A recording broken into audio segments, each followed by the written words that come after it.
On June 18th in Franklinton, Louisiana, a 30-inch natural gas, uh, I'm sorry, Pipeline? yes, well, it wasn't a 30-inch pipeline, but a 30-inch gash in a natural gas pipeline ruptured and exploded. This obliterated an 80-foot section of the Florida gas transmission line, which is a natural gas pipeline which runs from Texas to southern Florida.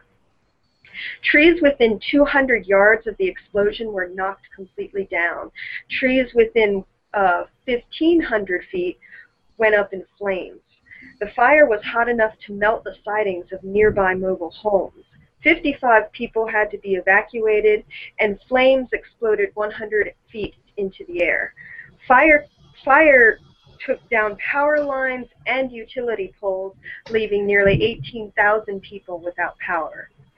A large crater was left behind, and no one knows yet what the cause of the explosion was, even almost a month later. But the investigation is still pending. And no one knows when work on the pipeline can resume. But one of the reasons this hasn't gotten a lot of press or attention is because no deaths or injuries were reported. Well, that's so now, good. Thanks God. So yes, that's very good. Unlike the Texas fertilizer explosion where 100 people actually did die. Luckily, no one was around to get injured in this explosion, even though it was a large explosion and relatively close to residential areas. So now I'm going to open it up for discussion so we can talk about how safe natural gas is. Well, was there a leak afterwards as well? I mean, how much natural gas got into the environment as a result of this? They don't know. They couldn't even work of course, on it. They couldn't even clean up until the natural gas dissipated from the air. So they know that a large amount of natural gas seeped into the atmosphere, but they don't know how much. Great. I imagine there are people around that area that are going to get sick. I mean, just all the benzene inside of the natural gas. And they're worried about water pollution. Yeah, air pollution, water pollution. This is not going to be good. Even earth pollution, because the explosion itself eradicated most of the green plant life, within 2,000 yards of where the explosion took place. But no, guys, so natural gas is safe, though. Absolutely. I mean, this is, to me, this is it's amazing that a huge explosion like this basically is so underreported in the news. But to me, this is why I have the position that both of you I know disagree with, that we should build new pipelines, because we have a lot of pipelines in this country. They already are here. There's already stuff flowing through them. They're really, really old. And this is a 30-inch gash. I think it's negligence, all that, and the company who owns the gas should be responsible for all the damages. Luckily, nobody died. But to me, it's we're gonna use natural gas. We're gonna use oil. I know Ree hates that the most, but we need to be able to transport it in a way that's safe. And to me, not building new pipelines is a bad idea. The problem with building new pipelines is that it cements our dependence on oil and natural gas. We need to get away from these sources because they're not sustainable.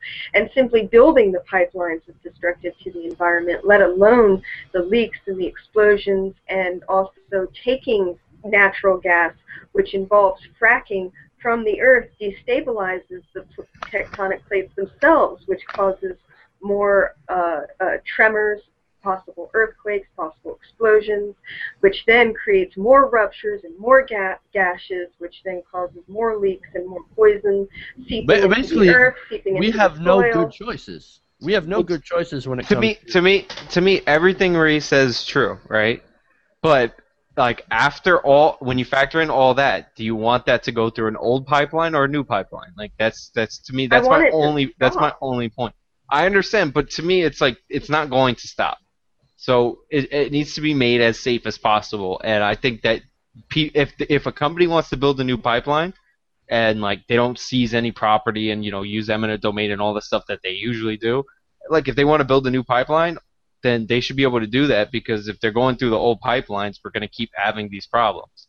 And that way, that's the problem. You can't. There are millions and millions of miles of pipeline, and they're all going bad, and most of them are underneath residential areas at some point, at many points throughout the line and throughout the pipeline. So you're not going to be able to not have eminent domain. There's a pipeline about 10 miles down the road from where I live, and the earth is being dug up right now as we speak, and it's running right through private property, and they've had to seize control of that private property in order to get that pipeline through. So I can see the effects of this continued use of unsustainable energy sources right in my front yard, basically. I know, I see it happening, and the devastation is very real. It's affecting people and the environment. I mean, I know that a lot of people think it's unrealistic, but it's only unrealistic because there's so much greed that's allowed to run this country and run the policies.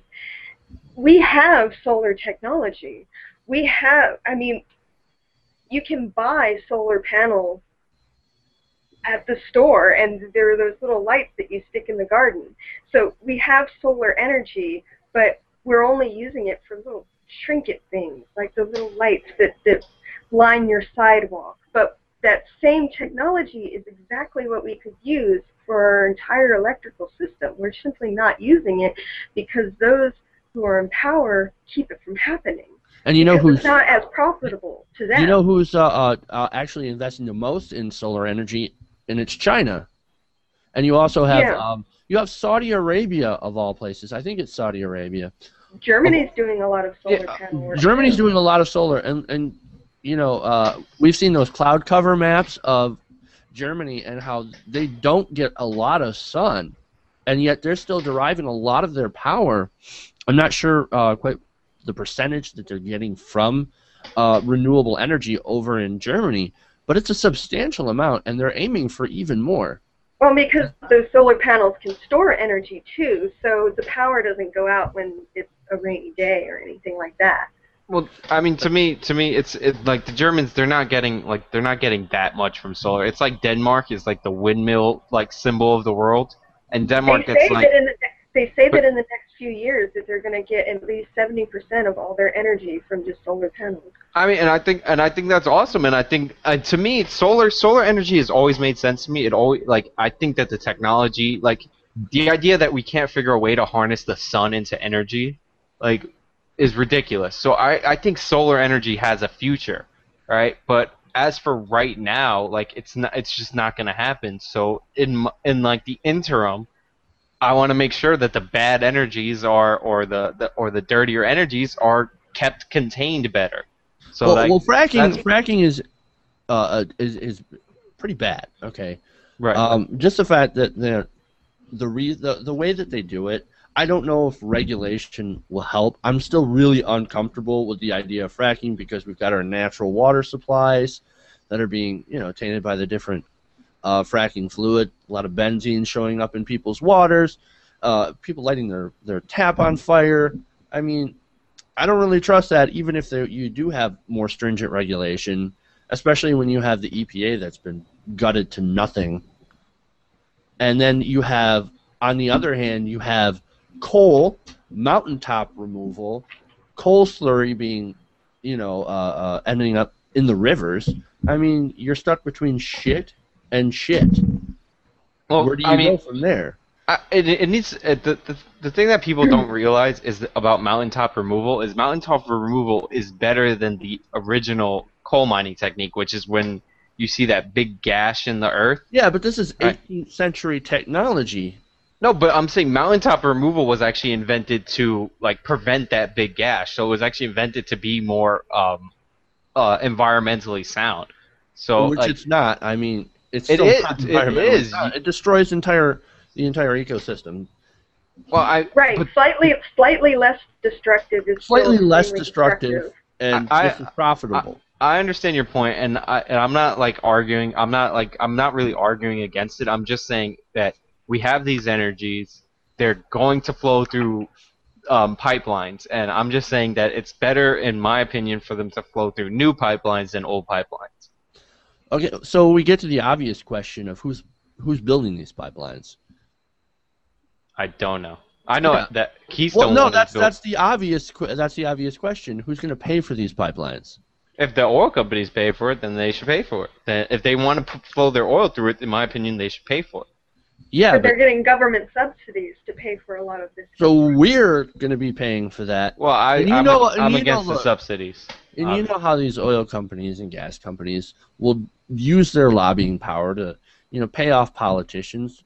They do it all the time to make it so that we end up funding their pipelines, which of course they're going to cut corners on, because the new Keystone XL pipeline that they're trying to build, a lot of this new pipeline, a lot of this is new pipeline, but it's also prone to leaks. And it also connects existing pipelines, so it's not. It does all connect new. existing. Yes, it's not all new, but the new parts, are going to be just as cheap and flimsy as the old parts. Well, to me, you have to have a system that is conducive to rule of law. Like, if you spill oil, you should be responsible. We have this weird thing in this country where if you lose your money in a bank, the government bails you out. If you spill oil, the government cleans it up. If you do all these things, it's never the connected people's fault, and that's because they bought our politicians. Yeah, but and they make all the rules. It's also because the power to regulate the economy is the power to distribute favors, and that's what the government does. It distributes favors.